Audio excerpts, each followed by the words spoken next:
গত 7ই মে রাতের বেলা 7ই মে এবং 8ই মে এই 2 দিনে 202 জনকে আমরা পেয়েছি, যাদেরকে এই বিএসএফ বিভিন্ন কর্নারে পুশিং করেছে এবং এমন জায়গায় যে জায়গায় জনগণ নেই, জনবসতি নেই সেরকম জায়গায়। এবং আপনারা জানেন যে সীমান্তের প্রত্যেকটি স্পট তো ফিজিক্যালি অকুপাই করে রাখা যায় না, তো যে জায়গাতে কেউ ছিল না এরকম সুযোগে পড়েছে। এই 202 জনকে 202 জনের মধ্যে আমরা পরে আমাদের মাননীয় উপদেষ্টার নেতৃত্বে আমরা আমাদের মন্ত্রণালয়ে মিটিং করে তারপরে সিদ্ধান্ত নিয়ে তাদেরকে পুলিশের মাধ্যমে, এসবির মাধ্যমে ভেরিফিকেশন করে যাদেরকে বাংলাদেশি পেয়েছি। অ্যাকচুয়ালি এরা গত 2-3 বছর থেকে শুরু করে অতীতে 20-25 বছর আগে বিভিন্ন সময় নানান কাজে ভারতে গিয়েছিল। তবে তাদের মধ্যে তাদের সন্তানাদিও আছে যারা অনেক আগে গিয়েছিল। এইসব সন্তানাদি কিন্তু তারা ভারতের আধার কার্ড বা অন্যান্য ডকুমেন্টস পেয়েছিল, বাট পুলিশ বা বিএসএফ তাদের এগুলো রেখে দিয়ে তারপরে পুশিং করেছে। তো যাই হোক, এরপরে যেটা যাদেরকে বাংলাদেশি পাওয়া গেছে তাদেরকে প্রশাসনের মাধ্যমে তাদের নিজ নিজ এলাকায় প্রত্যাবর্তনের বিষয়টি প্রক্রিয়াধীন আছে। আবার এর মধ্যে 39 জন রোহিঙ্গা পাওয়া গেছে। এই রোহিঙ্গা যারা আমাদের এফডিএমএন ক্যাম্পে বিভিন্ন সময় রেজিস্টার্ড ছিল, কোনোভাবে ওরা পালিয়েছে ওদিকে, তো তাদেরকে আমরা এই এফডিএমএন ক্যাম্পে আমাদের RRRC আর UNHCR এর মাধ্যমে তাদেরকে ক্যাম্পে ফেরত পাঠিয়েছি। তবে এর মধ্যে একটি অ্যালার্মিং বিষয় হলো, যেটা মাননীয় উপদেষ্টা একটু হিন্টস দিয়েছেন, যে এর মধ্যে আমরা কিছু রোহিঙ্গা পাওয়া গেছে যারা ভারতের UNHCR এর রেফিউজি, ওইখানে রেজিস্ট্রেশন করা, আইডি কার্ডও আছে। এটা আমরা আমাদের দেশীয় UNHCR এর মাধ্যমে, আমাদের পররাষ্ট্র মন্ত্রণালয়ের মাধ্যমে এই জিনিসটা আমরা সবাইকে জানাতে চাই যে এটি একটি মানবাধিকার লঙ্ঘনের সামিল। যে যেই দেশের রেফিউজি সেখানেই তো ওখানে রাখা দরকার ছিল, যে তাদেরকে আমাদের আইডি কার্ড আছে না? হ্যাঁ, আইডি কার্ড আছে। যদি ক্লোজলি কেউ ছবি তোলেন এটা দেখতে পারেন যে এখানে আমরা 5 জন পেয়েছি। হ্যাঁ, একটা দেখাচ্ছি আমি, এই 5 জনের একটা দেখাচ্ছি এখানে। এই যে তার UNHCR, আপনারা ক্লোজ করলে, জুম ইন করলে দেখতে পাবেন UNHCR IN মানে ইন্ডিয়া, হ্যাঁ, সেখানে রেজিস্ট্রেশন করা। তো এই 5 জনকেও আমরা, যেখানে এই 5টা আছে, আমরা এটা এই বিষয়ে অভিযোগ দায়ের করছি। আচ্ছা, আর পুরো বিষয়টিতেও আমরা আমাদের UNHCR বলেছি, আর আমাদের RRRC যেখানে রোহিঙ্গাদের রেজিস্ট্রেশন হয় তাদের মাধ্যমে, এবং পররাষ্ট্র মন্ত্রণালয়ের মাধ্যমেও আমরা এটা প্রসেস করব। আর পুরো বিষয়টি তো আমরা বিএসএফ বরাবরের মধ্যে ওরা কোনো স্বীকার করছে না যে এই বিষয়ে ওরা জানে না। এটা হয়তো তারা নিজেই চলে গিয়েছিল ভারতে, ওরা আবার নিজেই প্রত্যাবর্তন করেছে, এই ধরনের বলার চেষ্টা করছে। এটা আমরা মানছি না। আমরা ফ্ল্যাগ মিটিং করে প্রতিবাদ লিপি দিয়েছি এবং একই সাথে আমরা আমাদের পররাষ্ট্র মন্ত্রণালয়েও করেসপন্ডেন্স করে এই বিষয়ে ভারতীয় পররাষ্ট্র মন্ত্রণালয়ের সাথে যোগাযোগ করার কথা বলছি। তারা যদি বাংলাদেশি হয় আমরা গ্রহণ করব, এবং সেটা একটা ফর্মাল প্রসেসের মাধ্যমে হতে হবে, এভাবে লুকোচুরি করে দেওয়ার মধ্যে না।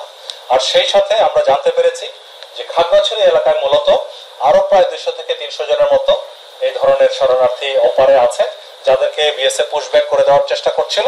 তো আমরা এই পেট্রোলিং বাড়িয়ে এবং সজাগ দৃষ্টি থাকার কারণে গত 2 দিন ধরে তারা চেষ্টা করছে, পারছে না। সো ওইদিকে এখনো আছে।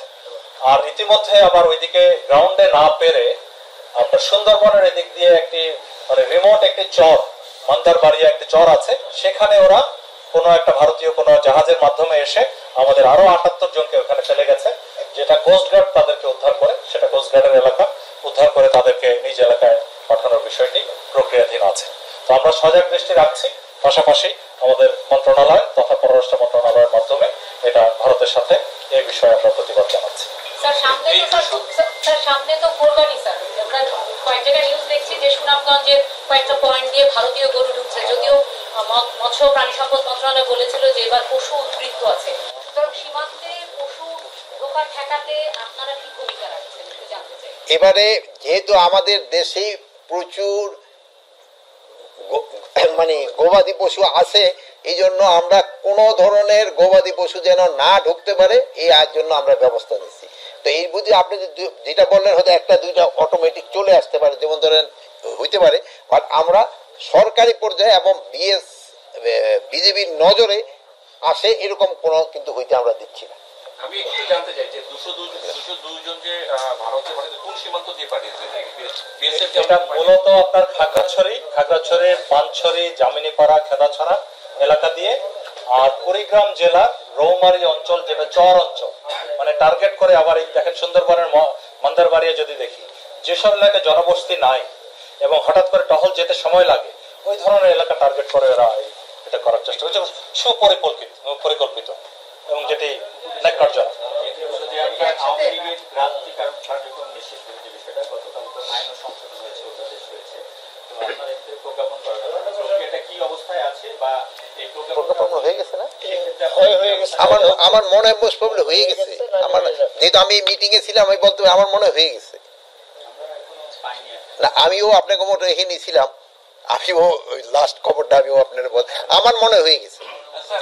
এখন আপনাদের কার্যক্রম কি থাকবে, মানে সেই আপনার প্রজ্ঞাপনটা ধরে আপনারা এখন কি করবেন? এখন প্রজ্ঞাপনে যে ধরনের ইনস্ট্রাকশন আছে আমরা ওই ধরনের মধ্যেই কাজ করব এবং আপনাদের অনুরোধ করব যেন আমরা ওই ধরনের ভাবে কাজ করে দিতে পারি। সেটা একটু ব্যাখ্যা করেন। মাননীয় উপদেষ্টা, আপনি কিছুক্ষণ আগে বলতেছিলেন যে পুলিশকে মারণাস্ত্র দেওয়া যাবে না, যখন কোনো অপারেশনে যাবে, এই ক্ষেত্রে আসলে কিভাবেই করেছে? শোনেন, আমি একটা কথা বলছি, এপি ব্যাটালিয়নের কাছে মরণাস্ত্র থাকবে। সাধারণ এই অপারেশন যাতে তো মরণাস্ত্র তো তার দরকার নেই, যার যে মরণাস্ত্র দরকার নাই ওইগুলি তো দরকার নাই তার সাথে। আর্ম পুলিশের ব্যাটালিয়নের কাছে থাকবে। হ্যাঁ, কিন্তু ওই যে আপনি বলবেন যে ওই যে রাইফেলও থাকবে না, তা না, রাইফেল তো তার কাছে থাকবেই। আওয়ামী লীগের কার্যক্রম নিয়ে আপনাদের যে এখন মানে নজরদারিটা কি থাকবে সেটাই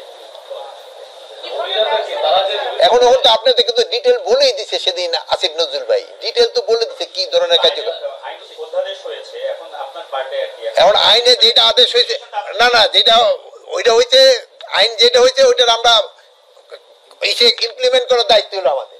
ওরা তো বিভিন্ন জায়গায় অস্থিতিশীলতা সংগঠিত হওয়ার চেষ্টা করতেছে, জটিলা মিছিল, প্রত্যুষ মিছিল, রাতের মিছিল, স্লোগান, এই বিষয়ে আপনাদের এই ক্ষেত্রে হলো একটা আপনাদের কাছে অনুরোধ করবো, আপনারা যদি একটু আমার আগে জানাই দিতে পারেন, যেমন অনেকগুলি মিছিলের কথা বললেন, তা আমরা সাথে সাথে অ্যাকশন নিয়ে নিব। আর আপনাদের জানানোর আগে যদি আমরা আমাদের ইন্টেলিজেন্সের মাধ্যমে যদি আমরা খবর পেতে পারি, আমরা অ্যাকশন নিয়ে নিব। স্যার, একটা জিনিস আমার কাছে পরিষ্কার না স্যার, যে আপনি বলেছেন যে পুলিশের কাছে কোনো মরণাস্ত্র থাকবে না, এটা কবে থেকে থাকবে? এটা ইমপ্লিমেন্ট অলরেডি হয়ে গেছে না, আপনারা এটা প্রজ্ঞাপন দেবেন? আমরা এটার ক্ষেত্রে আজকে মিটিং এ একটা ডিসিশন হয়েছে, এটা সিদ্ধান্ত, অনেক সিদ্ধান্তটা তো একেবারে লেভেলে তো ধরেন বলার সাথে সাথে হয়ে যায় না, একটু তো সময় লাগে। স্যার, আমি একটু আরেকটা জিনিস ক্লিয়ার করতে চাই। স্যার, খোদাবাব স্যার একটা কমিটি গঠন করা হয়েছে নেতৃত্বে, এইটা কি অস্ত্র ব্যাপারে কমিটি গঠন করা হয়েছে? এই অস্ত্র দেখবে এবং অন্যান্য জিনিসগুলো দেখবে, আরো কিছু বিষয় দেখবে। সাবেক রাষ্ট্রপতি আব্দুল হামিদের বিদেশ যাওয়ার ক্ষেত্রে সরকার উচ্চ পর্যায়ে কমিটি হয়েছে, পুলিশও কমিটি করছে, কিন্তু তদন্তের আগে আপনারা 4 জন পুলিশের বিরুদ্ধে ব্যবস্থা নিয়েছেন। কিন্তু আমরা যেটা দেখি মূলত হইল যে 950 পাসপোর্ট যেটা আপনার অধীনে পাসপোর্ট বাতিল করেছে, কিন্তু ওনার পাসপোর্টটা কেবল রাখছিল, বহাল রাখছিল, লাল পাসপোর্ট।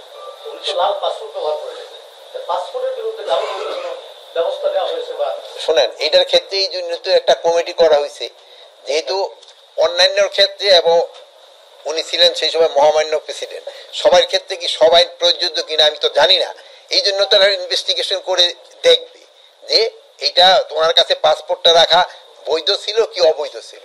এখন অনেক আপনারা তো জানেন যে প্রেসিডেন্টরা করে মানে দেওয়ার পরেও কিন্তু তারা ওয়ারেন্ট অফ প্রেসিডেন্টের 4 নাম্বার না কয় নাম্বারে থাকে, 4 নাম্বারে থাকেন, তো তারা ওই হিসাবে কিন্তু কিছু কিছু সুযোগ সুবিধা পায়, এইটা পায়। এখনো ওইটার ক্ষেত্রে কোনো মানে প্রোটোকলের বাইরে কোনো কিছু দেওয়া হয়েছে কিনা ওইটা নির্দেশনা ছিল যে 950 পাসপোর্ট। এখন এখন হলো যার প্রোটোকলের মতো যদি তাকে অবৈধভাবে কিছু দেওয়া হয়েছে কিনা ওইটা দেখা হবে। পাসপোর্ট বহাল রাখার বিষয় আমি বলছি, এখন তার কাছে পাসপোর্টটা রাখাটা তার বৈধ ছিল কিনা অবৈধ কিনা ছিল, ওটা ইনভেস্টিগেশন কমিটি দেখবে।